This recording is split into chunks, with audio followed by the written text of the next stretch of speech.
put it, Bell. I see that. I see your little hand sticking up. Alright. Alright. Let's start writing on, let's talk about functions. Now, we talked about this last week. Riley, welcome back. Alright. We'll talk about functions here, right?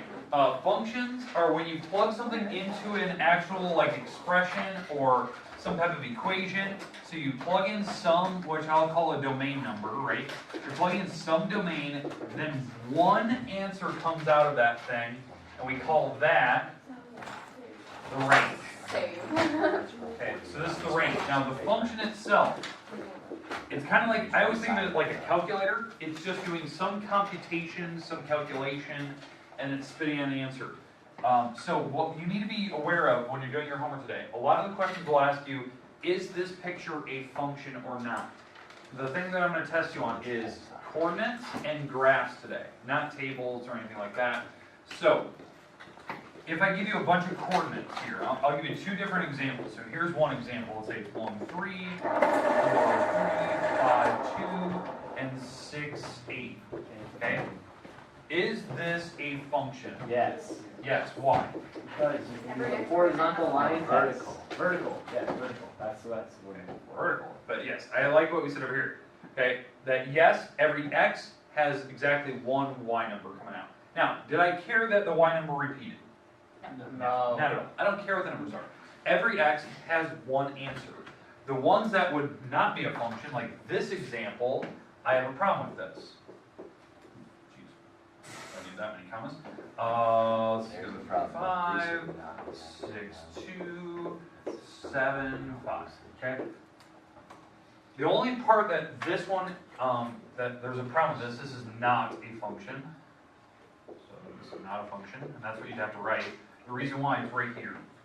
The x number, when you plugged in x into my little calculator, it suddenly spit out two different answers. I plugged in the number 3 and it spit out the 4 and the 5. That should never happen. Your calculator should not make that choice about what answer to display to you.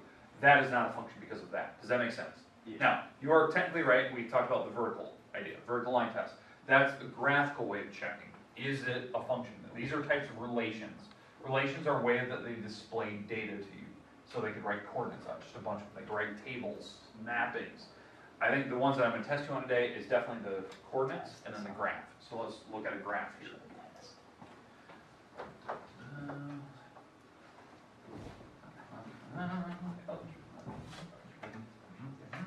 Okay. So we have a graph, and we're going to put a couple of coordinates on it, right? We're going to put a coordinate here, over here, up here, and maybe there's a line connecting them. All right. That. Is that a function, yes or no? Yes, no? Yes, okay, sorry, I couldn't hear. All right, yes, you're correct. Now, the reason why, every x number has one y number. So what we call this, we call it a vertical line test. You draw this imaginary vertical line. If it hits one dot only, you're good. Now, if you slide this anywhere in particular, and maybe it causes a problem like this. Maybe there was a dot over here, and it looped around like this. Now we have a problem. Because when you draw the vertical line, you're hitting two dots at the same time. Not a function. Okay? At any point, it doesn't even have to be solid lines. Maybe it's just this. Maybe it's just that. Maybe it ended here at that dot, but then there's some random dot below it, and you drew a vertical line, and there was a dot and a dot. Not a function. Because that's telling me for this x number, which was -1, there was two different answers coming out. It was either +2, or it was this -1, 2, 3, 4, 5. So it was -5. That should never happen with a function. Okay, do you feel like you could handle problems that ask you that? Okay, I'm not joking. Like, there's going to be, I think you have 3 in the beginning, and you have 3 in the middle that can give you graphs and ask yes or no, is the function or not. They might even ask why, it's just vertical line test or coordinates. Okay? All right. We go with those. Second part, functional substitution. Substituting values into a function, either an equation or expression, solving it out, simplifying it, and then we're going to look at a graphical way of doing this. So I'll come back to this graph here in a second. All right, we'll come back to that. Let's get rid of the graph here.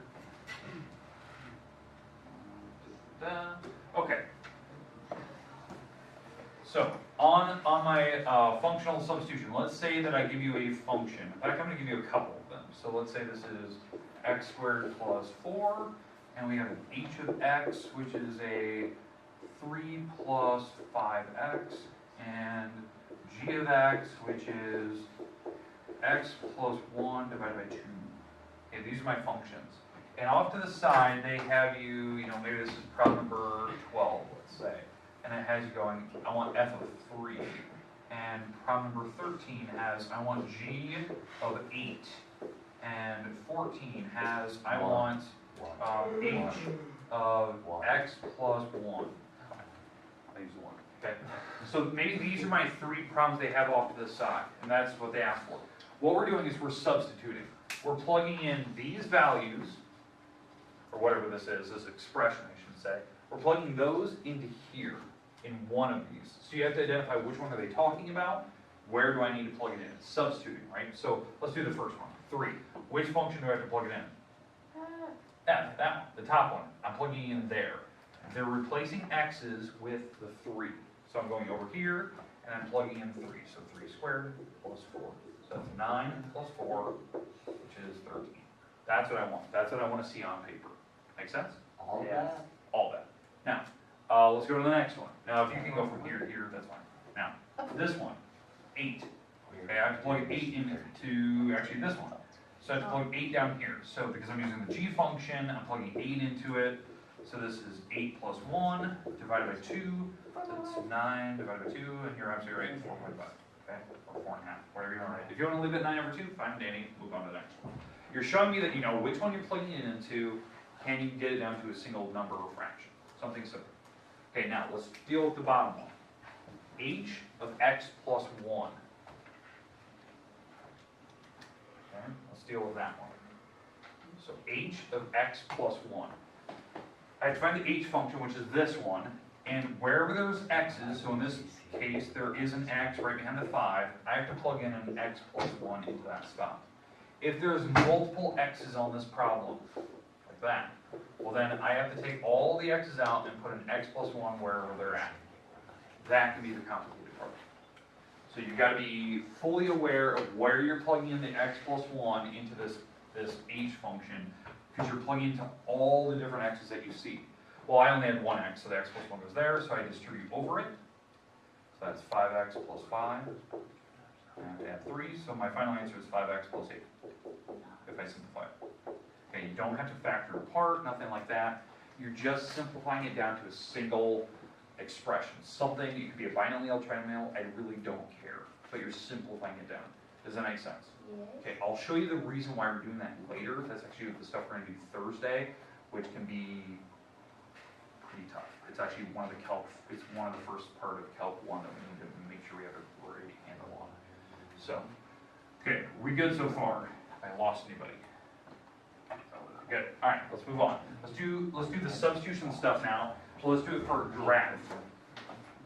Okay, so on a graph, let's say I have some crazy graph going on here. Let's say it starts here, dips down to there, comes back up to here, and loops to there. Okay. And let's say, and I don't know why the book does this, let's say this is f of x. So that's what the book describes. I always give it, that's my f of x. And off to the side, this is problem number 29 and 30 and 31. This is what they ask for. They want to know, what is f of 2? What is f of negative 3? What is f 0 of x that would make 5? So these are the types of questions they'll ask. Okay? So now, let's do the top one. F of 2. That means this is your x number. So you're going to find 2 on the x-axis and go up and tell me what is the answer at 2. 0.25. 0.25, 0.5. I would say go whatever's closer. To me, when I look at that graph, it looks like it's 0.5. Now, how I know that? We find 2 on the x-axis and you travel up and you tell me that number right there. Does that make sense? Maybe 0.25, maybe it's 0.5. Does that make sense, like where I'm getting that answer from? You're giving me the y value. Okay, next one, negative 3. What do you think? You go up or down? So, yeah, so -3, that's right, -3, and then, yeah, you have to go there. So you're going down in this case. So what is the answer there? 4.1. 4.1, 4.2, something like that. I'll say 4.1, that looks good. -4.1. So you're going down 4.1-ish, because you're past the number 4 a little bit. Okay? That's right, you got it all figured out. Thank you. All right. Okay, so again, you're finding this number on the x-axis, and this answer that I'm looking for is the y number. Question? I have to go. Okay. Not a question, yes, for a question. Bye, Amanda. All right. Bye, Amanda. Bye, Later. Amanda. Hey, we'll have homework. I'll put it on the website tonight. Okay. Bye, Amanda. What time do you have? Like Get well, get well. So, okay, so again, those are my y values. Now, the next one is more tricky. Now they're not asking for, the y answer. They gave you the y answer. They gave me that the y answer is a 5. So let me get rid of all this. All right, so they're giving me that the y answer is 5. What they want is what x number makes this work. Okay, so 5 would be definitely 3. There's actually a couple. So there's actually 3 numbers that would give me 5 across all the way. I agree, 3 is a good one. 3, and x being 3, that would definitely give me 5 out of that thing. But also, 4, 5, 6, 7, 8. 8 would give me a 3. -1, 2, 3, 4, 5, 6.5. All right, 1, 2, 3, 4, 5, 6, 7.5. 7 3/4. So -7.5. 7.762. Okay. So if you're in the ballpark, I'll give it to you, but you have to give me a number that would roughly give me 5. And again, there was 3 of them, because again, we're looking for y numbers that would be 5. So you have to give me the x's that would make that happen. Okay, does that make sense that there's 3 potential answers that could give me 5 out of that thing? Yes. Okay, it's going backwards. You're finding inverses. I believe they only give you one of those today. One of these. But the rest of them. They definitely give us one of those. Okay, are we good with the functional substitution stuff, especially for graphs? Yes. Okay, last thing that's involved here. This is the part that's kind of tricky. I'm just going to introduce it today. I know it's pretty easy about what they're asking you for today. They're not asking for anything really difficult. So I'll just try to keep it kind of easy. What they're going to ask you for is to name the interval. Name the interval for the domain. Find the interval for the range. What I mean by interval, it's not, the max or minimum number. They want to know what are all the numbers you could potentially use to make the range and domain. Now, do you agree that there's an actual starting and stopping point? Yes. Okay, there's no arrows. So that's kind of nice. So we definitely have a definitive yes and a no to this problem. Okay, so for domain are all the x values. That's what I always have to think about. It's all the x values, not y values. So I'm going across. I'm going from here all the way across to here. So what is the first number on this side? What is this number here? -10. I can't tell. This is 12, 11, 10, 9. Oh, that's 8. 8. So this would be -8. Now notice I used an actual bracket. This bracket is a grouping symbol. It means that's where we're starting, and then we're going to go to where we end. Where did we end? Well, that's 12. 15. 9. Yeah, Positive 9. Okay? So that is my domain numbers. Okay, it went from -8 up to 9. Now, if there was an open circle here, open circle, instead of putting a bracket, you put a parenthesis. Okay, parenthesis. That's what obsessive saying. Okay, so you use the actual grouping symbol. Now the reason why you're not allowed to include the -8, so we use a parenthesis or parenthesis. I can't believe you guys say that. It's way better that way. You use that when you're not including that number. So there's an open circle. Now if that was filled, you put a bracket. Okay, make sense? Now y values. This is the range numbers. These are the y values.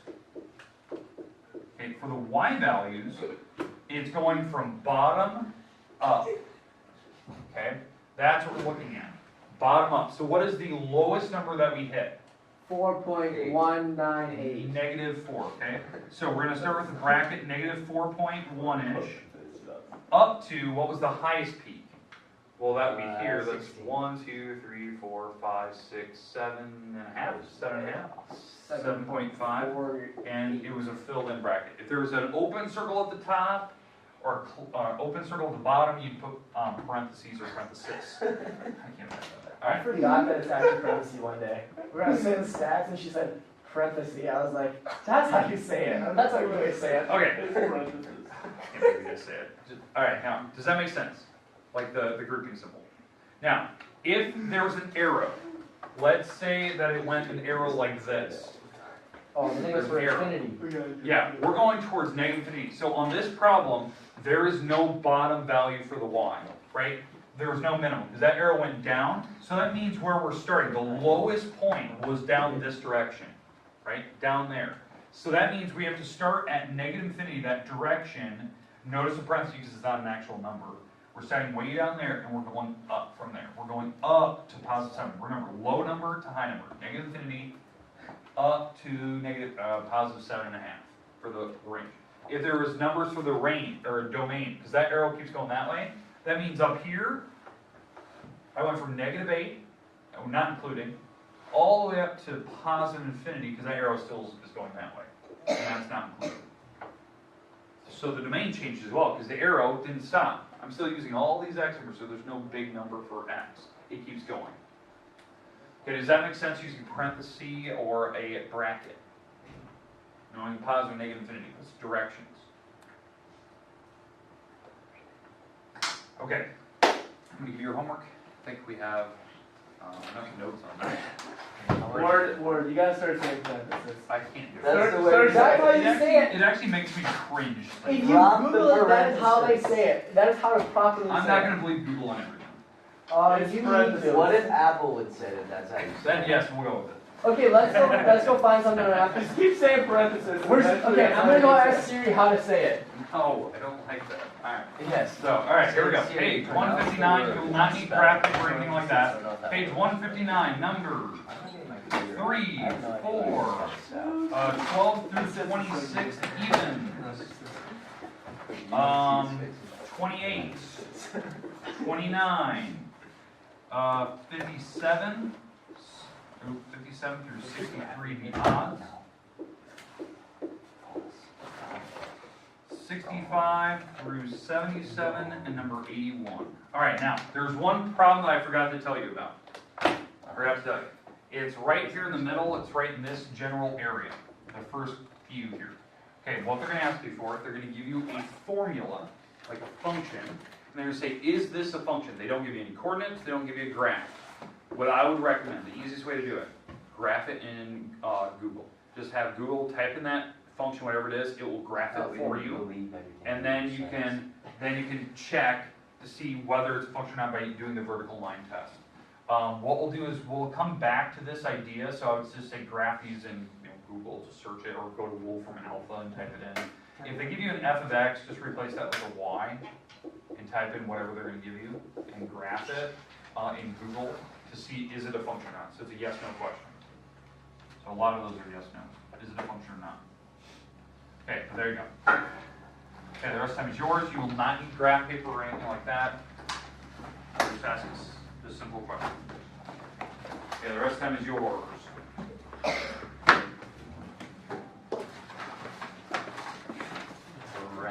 Word, I think you All right, need ask her. I want to see how she says it. It's got to be parentheses. I can't say parentheses.